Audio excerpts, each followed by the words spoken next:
tell you a little bit more about Nazareth Village. We're part of a larger Christian charity based out of Scotland called the Nazareth Trust. In 1861, an Armenian doctor who was trained in Edinburgh, Scotland, came to Nazareth and started a small medical clinic. More than 150 years later, the so-called English hospital at the top of the hill, technically Scottish, is the largest private employer in the city, and also it contains the main emergency room for the city. And then, so the hospital is the one part. Then they added a nursing school about 90 years ago, obviously to train enough nurses for the hospital. Keep coming on down so you come closer and see what I want to show you. Okay.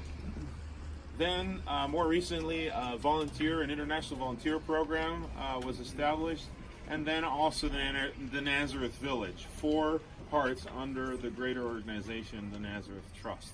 So the trust owned the whole property, but didn't develop the lower side of the hill where we're taking our tour for about 100 years. We came and said, hey, why don't we build a mini village here like in Jesus' time?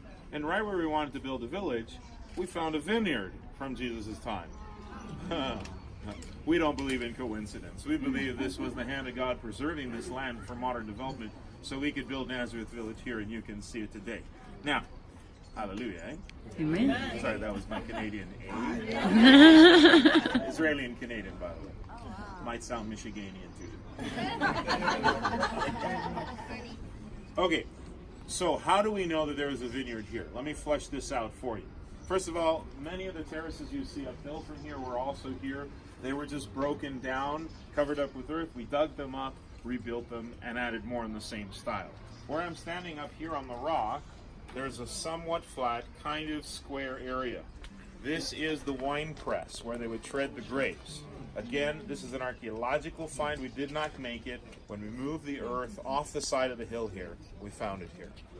So they would bring the grapes down off of the terraces, put them on here, take off their sandals. We hope that they wash their feet. Okay, and they walk on the grapes barefoot, squishy, squishy. They do this work barefoot because you don't want to crush the seeds. If you break the seeds, they give off a bitter flavor that ruins the taste of the wine in the end.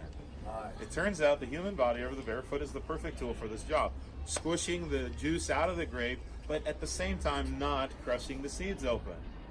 I wonder who came up with that perfect tool. The juice flows down the channel right here that they made in the rock and into the vat below. I know most of you can't see it because of the angle. I'll give you a chance in a moment to take a closer look. But there's a big hole here, about 5 feet down and about 7 feet across.